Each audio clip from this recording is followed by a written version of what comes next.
Добро, почитувани колеги, ви благодарам за присуството на денешната пресконференција.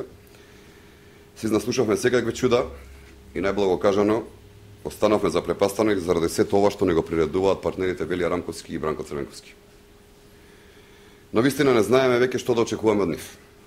И додека едниот, господинот Рамковски, секој ден дава интервјуа по различни медиуми, а секој втор ден се демантира себе си за тоа што го кажал, неговиот духовен водач и снагата на опозицијата, како што тој го нарекува Бранко Црвенковски, кој пак си мисли дека е центарот на светот, па заедно со неговите луѓе Шекеринска, Игор Шема, Макредули, објаснува дека Демек по демократски пат ќе рушеле власт, па после по недемократски пат ќе рушеле легитимно избрана влада, потоа ќе имало наследство, па ќе нема наследство, па ако сакале можеле да влезат во институциите, ама не келе.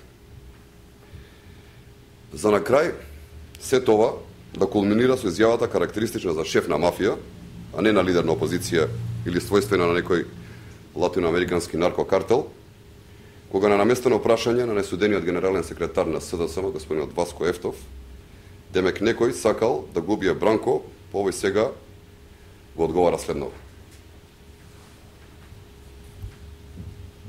Што може да кажеш?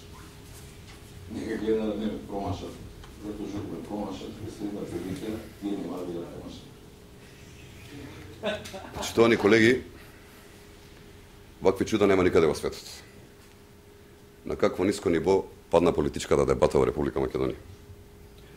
Ние сме згрозени и запрепастени од сценариото кое што го имаат подготвено двојецот Црвенковски-Рамковски.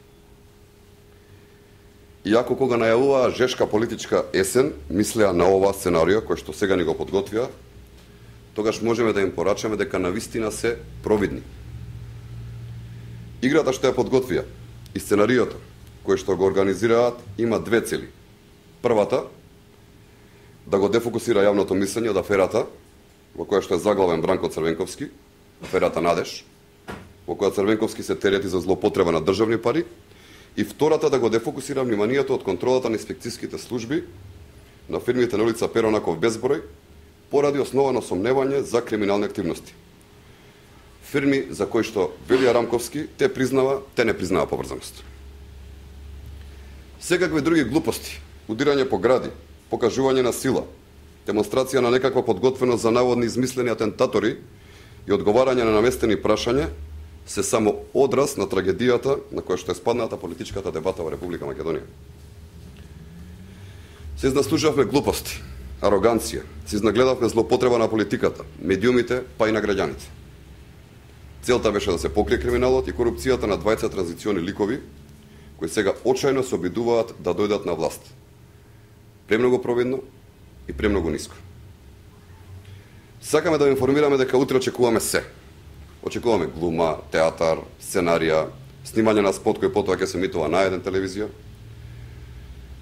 Но порачуваме дека граѓаните треба да бидат спокојни и дека нема да дозволиме да бидеме вовлечени во мрачните сценарија на Рамковски и на Црвенковски.